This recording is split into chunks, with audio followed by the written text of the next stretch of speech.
जय Hind. Agniveer SSR MR परीक्षा 2024। तो आज हम लोग पार्ट नंबर हमारा थ्री होगा।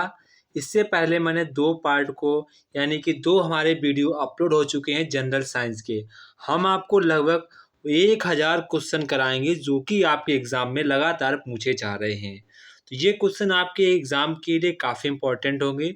जो छात्र एसएसआर और एमआर परीक्षा की तैयारी कर रहे हैं और अच्छा स्कोर करना चाहते हैं तो इनको ये क्वेश्चन 100% पढ़ के जाने चाहिए।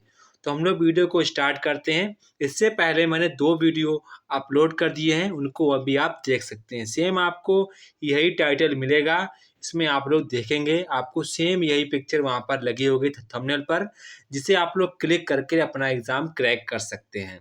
तो यहाँ पर आप सभी प्रश्नों को अच्छे तरीके से पढ़ेंगे। ये क्वेश्चन आपके एग्ज़ाम में आए हुए क्वेश्चन हैं।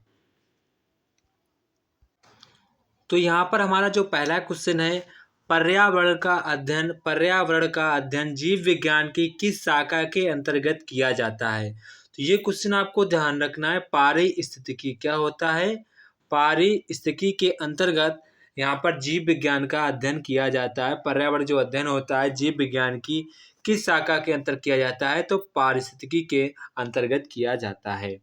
इसके बाद यहाँ पर हमारा नेक्स्ट क्वेश्चन कह रहा है, फूलों के संवर्धन के विज्ञान को क्या कहा जाता है?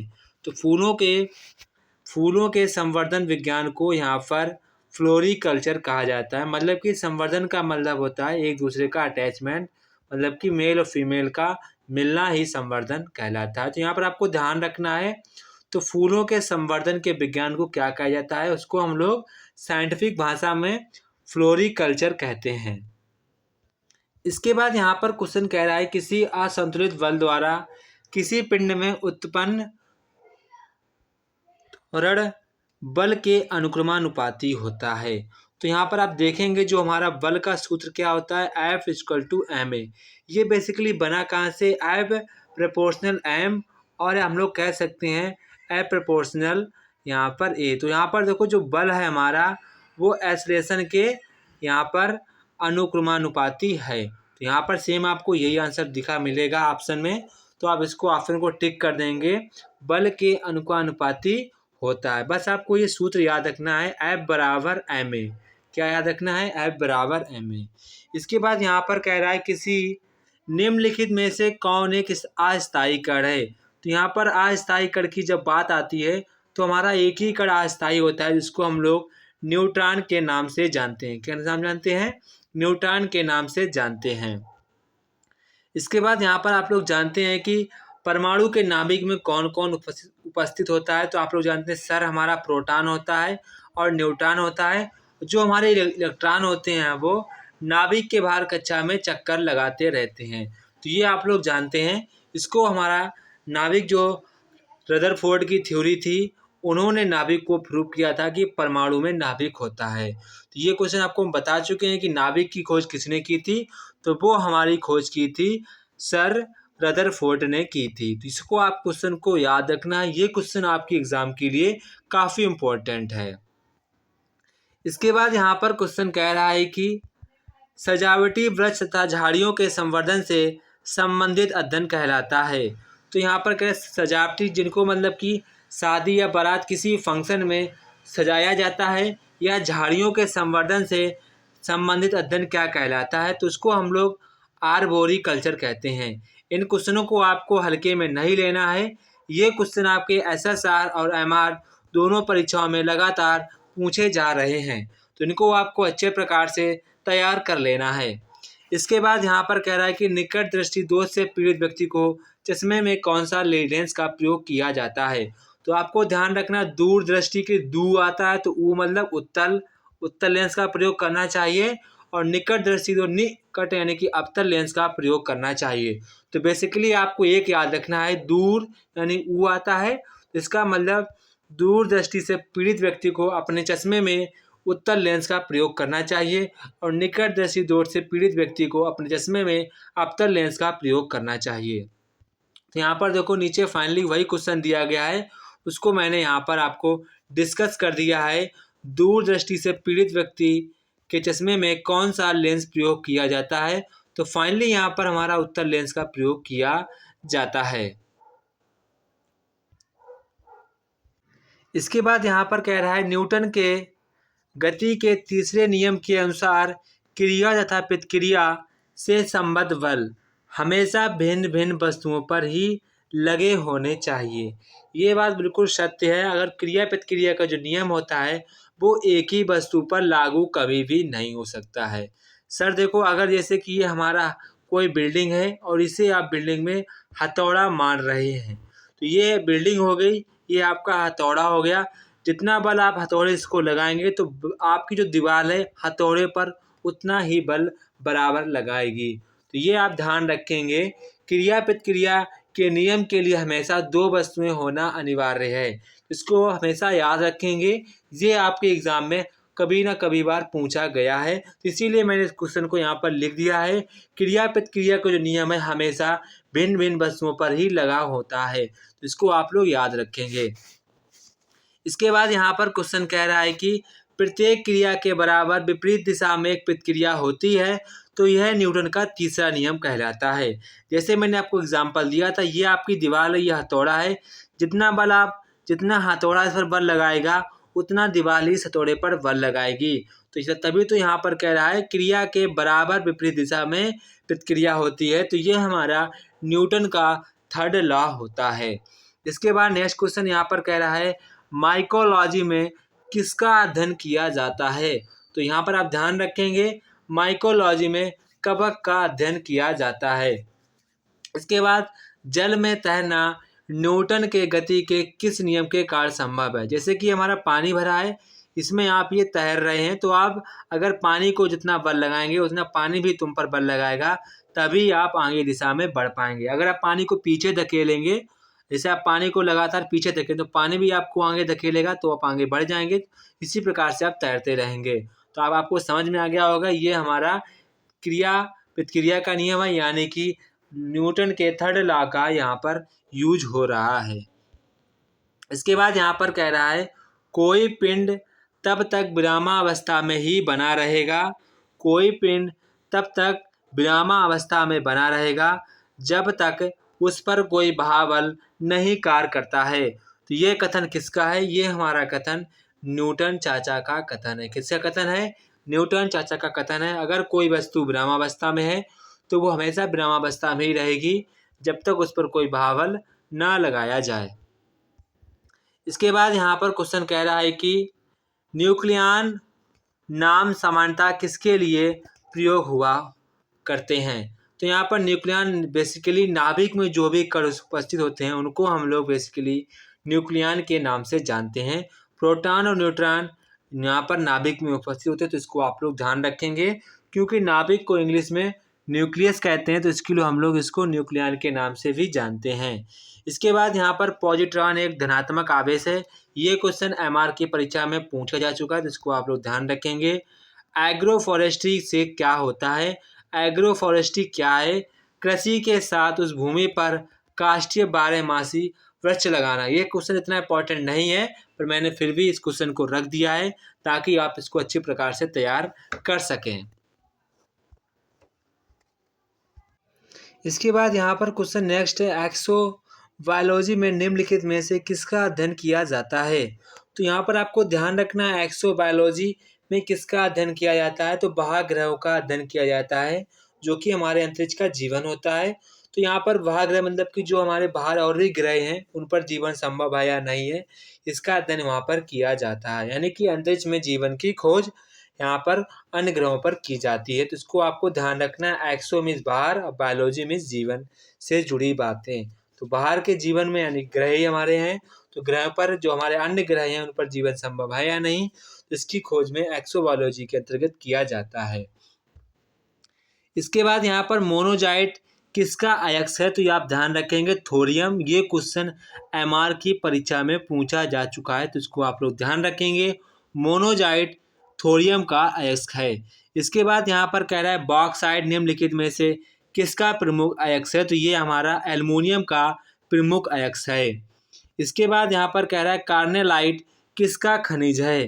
तो आप लोग ध्यान रखेंगे कार्नेलाइट हमारा बेसिकली यहाँ पर मैग्नीशियम का यहाँ पर खनिज है। तो इसे आप लोग ध्यान रखेंगे। मैग्नीशियम का खनिज हमारा है। इसके बाद यहाँ पर कह रहा है गन मेटल किसका अयस्क है। ये क्वेश्चन काफ़ी इंपॉर्टेंट है, एसएसआर के एग्जाम में पूछा जा चुका है, इसको आप यहाँ पर याद रखेंगे।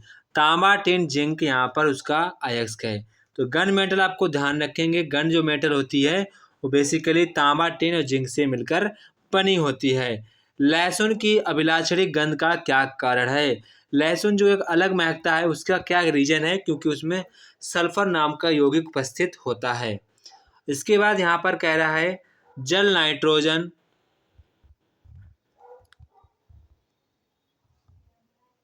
इसके बाद यहाँ पर कह रहा है कि जल में आसानी से घुलनशील है। जल में सबसे आसानी से कौन घुल जाती है, वो है हमारी नाइट्रोजन। भारी जल का प्रयोग कहाँ पर किया जाता है, मंदक के रूप में। जो हमारी नाभिकीय भट्टियाँ होती हैं उस पर यहाँ पर भारी जल को यहाँ पर मंदक के रूप में कार्य किया जाता है, इसको आप लोग जानते भी होंगे। इसके बाद निम्न में से कौन सा कोलाइडी नहीं विलयन है।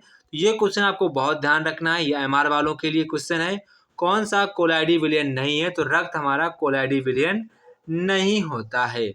जी आपको यहाँ पर याद रखना है।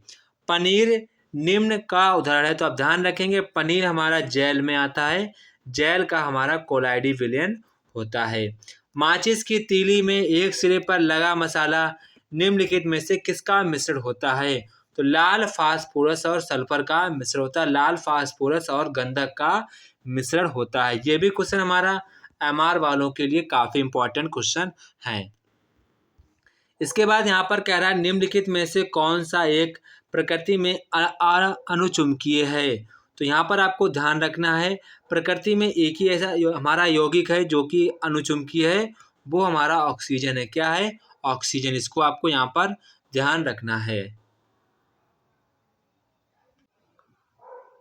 इसके बाद यहाँ पर नेक्स्ट क्वेश्चन हमारा कह रहा है जो तत्व ऑक्सीजन पर प्रतिक्रिया नहीं करता है वो हमारा आयोडीन होता है। आयोडीन जो होता है वो कभी भी ऑक्सीजन के साथ कोई भी रिएक्शन नहीं करता है। इसके बाद नेक्स्ट क्वेश्चन यहाँ पर निम्न में से कौन सा सर्वाधिक स्थायी तत्व है। तो यहाँ पर हमारा सर्वाधिक स्थायी तत्व की बात की गई है, तो यहाँ पर हमारा सीसा सर्वाधिक स्थायी तत्व होगा। इसके बाद निम्नलिखित में से क्या जल से हल्का है। जल से भी हल्का हमारा क्या होता है, सोडियम होता है। इसको आपको याद रखना है, सोडियम हमारा बेसिकली जल से भी हल्का होता है। सामान्य ट्यूबलाइट में कौन सी गैस भरी होती है। तो ट्यूबलाइट हमारे आर्गन के साथ साथ मरकरी वेपर गैस भी भरी होती है, तो इसको आपको यहाँ पर याद रखना है। वैज्ञानिक एडवर्ड जेनर निम्नलिखित में से किस रोग से संबंधित हैं। तो यहाँ पर आप लोग ध्यान रखेंगे एडवर्ड जेनर जो हमारे थे बेसिकली चेचक से संबंधित थे, इसको आपको याद रखना है।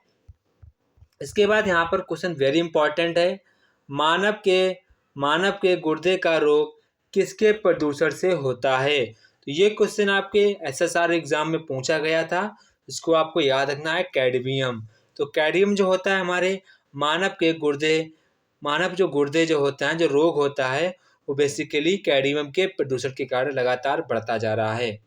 इसके बाद यहाँ पर कह रहा है बीसीजी का टीका निम्न में से किस बीमारी के बचाव के लिए लगाया जाता है। तो यहाँ पर आप ध्यान रखेंगे क्षय रोग। प्रकाश संश्लेषण के दौरान पैदा होने वाली ऑक्सीजन का क्या स्रोत है। मतलब कि जब हमारी पौधों में प्रकाश संश्लेषण की क्रिया होती है तो वहाँ पर जो हमारे पौधे होते हैं वो ऑक्सीजन को कहाँ से ले लेते हैं, तो वो हमारी जल से ऑक्सीजन को ग्रहण कर लेते हैं। इसके बाद यहाँ पर क्वेश्चन कह रहा है कि पौधों का कौन सा भाग श्वसन क्रिया करता है। तो सब जानते हैं कि हमारा पत्ती जो होता है वो श्वसन क्रिया करता है। ये क्वेश्चन आपके लिए काफ़ी इंपॉर्टेंट है। कभी कभी बच्चे लगा देते हैं तना, आपको नहीं लगाना है। यहाँ पर आपको जो तना होता है वो हमारा भोजन बनाता है, क्या मतलब भोजन, और पत्ती हमारा जो होता है श्वसन क्रिया का, और भोजन कभी कभी हल्का फुल्का भोजन भी निर्माण करता है। इसके बाद यहाँ पर क्वेश्चन कह रहा है कच्चे फलों को कृत्रिम रूप से पकाने के लिए किस गैस का प्रयोग किया जाता है। काफ़ी इंपॉर्टेंट क्वेश्चन है, लगातार हर बार किसी ना किसी परीक्षा में पूछा जा रहा है। तो यहाँ पर हमारा कच्चे फलों को कृत्रिम रूप से पकाने के लिए किस गैस का प्रयोग किया जाता है, तो वो हमारा एसिटिलीन गैस का प्रयोग लगातार किया जा रहा है। वर्षों की जो वृक्षों की आयु होती है, पेड़ पौधों की जो आयु है किस प्रकार निर्धारित की जाती है? तो वार्षिक वलयों की संख्या के आधार पर। ये आप लोग ध्यान रखेंगे, वार्षिक वलयों की संख्या के आधार पर। नेत्रदान में दाता की आंख का कौन सा भाग उपयोग में लाया जाता है? अगर आप अपनी आंखें किसी को दान करना चाहते हैं तो आपकी आंख से कौन सा भाग निकाल लिया जाता है? तो बेसिकली जो हमारा रेटिना होता है वो ही व्यक्ति अपना दान कर सकते हैं। इसके बाद यहाँ पर क्वेश्चन कह रहा है साधारण मानव में गुणसूत्रों की कितनी संख्या होती है? तो यहाँ पर आप लोग जानते हैं कि साधारण मानव में गुणसूत्रों की संख्या हमारी 46 ही होती है। मानव शरीर में किस अंग की हड्डी सबसे लंबी होती है? तो आप लोग जानते हैं उरू, या हम उसको जांग भी बोलते हैं, यानी कि फीमर की हड्डी सबसे लंबी हड्डी होती है। गाय और भैंस के थनों में दूध उतारने के लिए किस हार्मोन की सुई लगाई जाती है? देखिए कितना हमारा इम्पोर्टेंट क्वेश्चन है। गाय और भैंस के थनों से दूध उतारने के लिए किस हार्मोन की सुई लगाई जाती है? तो बेसिकली वो हमारी ऑक्सीटोसिन की नामक जिसमें हार्मोन्स होता है ऑक्सीटोसिन, जिससे गाय और भैंस अपने थन से दूध को उतार देती हैं। इसके बाद यहाँ पर कह रहा है कि परख नली शिशु के संबंध में कौन सा कथन सत्य है? तो इसको आप ध्यान रखेंगे, ये ऑप्शन शिशु का परिवर्धन परख नली से अंदर होता है। मानव शरीर में पसलियों की कितने जोड़े होते हैं? तो मानव शरीर में पसलियों के 12 जोड़े होते हैं। कितने जोड़े? 12 जोड़े होते हैं। इसके बाद यहाँ पर क्वेश्चन नेक्स्ट है किस द्रव के एकत्रित होने पर मांसपेशियां होती हैं वो हमारा थकान का अनुभव करने लगती हैं? तो लैक्टिक अम्ल जब हमारे किसी भी मांस पर जमा हो जाता है तो हमें वहाँ पर थकान महसूस होने लगती है। स्तनधारियों के लाल रुधिर कणिकाओं का निर्माण कहाँ होता है? तो अस्थि मज्जा में होता है। यहाँ पर मतलब कि जो हमारा खून का निर्माण होता है वो बेसिकली हड्डियों के बीच में जो जगह होती है उसको हम लोग अस्थि मज्जा बोलते हैं, तो वहीं पर हमारा खून का निर्माण होता है। वॉशिंग मशीन का कार्य किस सिद्धांत पर कार्य करता है? तो आप लोग ध्यान रखेंगे अपकेंद्र के सिद्धांत पर कार्य करता है। इसके बाद यहाँ पर कह रहा है न्यून तापमानों यानी कि क्रायोजेनिक्स का अनुप्रयोग होता है, यानी कि अंतरिक्ष यात्रा में, और चुंबकीय प्रतिस्थापन या दूरमिति में। द्रव्य बूंद की संकुचित होकर न्यूनतम क्षेत्र घेरने की प्रवृत्ति का कारण क्या है? पृष्ठ तनाव। इसका मतलब कोई भी अगर हम बूंद को डालते हैं तो वो हमेशा बेसिकली गोल बन जाती है। ऐसा क्यों? क्योंकि वो पृष्ठ तनाव के कारण गोल हो जाती है। इसके बाद नेक्स्ट क्वेश्चन यहाँ पर है निम्नलिखित में से कौन सी एक सदिश राशि है? तो आप ध्यान रखेंगे संवेग में दिशा भी होती है और यहाँ पर हमारा परिणाम भी होता है। तो ये हमारी एक सदिश राशि हो जाएगी। इसके बाद यहाँ पर कह रहा है किसी झील की तली से उठकर वायु का बुलबुला ऊपर की सतह तक आता है तो उसका आकार यहाँ पर 100% बढ़ जाता है। कैसा हो जाता है? बढ़ जाता है। अल्फा कणों के 2 धन आवेश होते हैं जिसका द्रव्यमान लगभग बराबर होता है -310। ये आपको ध्यान रखना है। इसके बाद नेक्स्ट क्वेश्चन है केल्विन मात्रक में मानव शरीर का सामान्य तापमान है। तो यहाँ पर आप ध्यान रखेंगे केल्विन मात्रक में मनुष्य का सामान्य तापमान है हीलियम के 1 परमाणु के बराबर है। ये क्वेश्चन आपके SSR एग्जाम में पूछा जा चुका है। जो केल्विन मात्रक में मानव शरीर का सामान्य तापमान हीलियम के 1 परमाणु के इक्वल होता है। इसके बाद नेक्स्ट क्वेश्चन यहाँ पर है निम्न तापी इंजनों का प्रयोग होता है। तो निम्न तापमान के जो इंजन होते हैं उनका कहाँ प्रयोग होता है? रॉकेट क्षेत्र में, यहाँ पर रॉकेट प्रौद्योगिकी में प्रयोग होता है। निर्वात में प्रकाश की चाल कितनी होती है? 3 × 10⁸ होगा, यहाँ पर 8 नहीं होगा, इसे 10⁸ होगा मीटर प्रति सेकेंड। इसके बाद यहाँ पर कह रहा है निम्न में से सदिश राशि कौन सी है? तो यहाँ पर आप ध्यान रखेंगे हमारी बेग होगी, कोई भी हो सकती है। एक परिशुद्ध घड़ी 3 बजे का समय दर्शाती है तो घंटे की सुई 135 डिग्री घूम जाने के बाद उसका समय कितना होगा? तो ये आपको ध्यान रखना है कितना समय होगा हमारा 7:03 का समय होगा। तो ये जो हमारा क्वेश्चन है रीजनिंग का क्वेश्चन मैंने रख दिया है ताकि आप रीजनिंग में अगर आप SSR MR की तैयारी कर रहे हैं तो आप ऐसे क्वेश्चनों को तैयार कर लीजिए। इसके बाद नेक्स्ट क्वेश्चन यहाँ पर है, एक खगोलीय मात्रा की औसत दूरी होती है पृथ्वी और सूर्य के बीच। इसके बाद हम लोग नेक्स्ट वीडियो में इस क्वेश्चन को कवर करेंगे। अभी हमको लगभग 1000 क्वेश्चनों को कवर करना है। तो आप लोग वीडियो पर नए हैं तो वीडियो को प्लीज़ लाइक सब्सक्राइब शेयर अवश्य कर दें। आपको नेक्स्ट वीडियो हम जल्दी प्रोवाइड कराएंगे। MR तैयारी कर रहे हैं तो इसके लिए आपको बेस्ट कंटेंट कहीं नहीं मिलेगा। आप इसको पूरा तैयार कर लेते हैं तो आपका यहाँ पर जनरल साइंस का 100% सही हो जाएगा।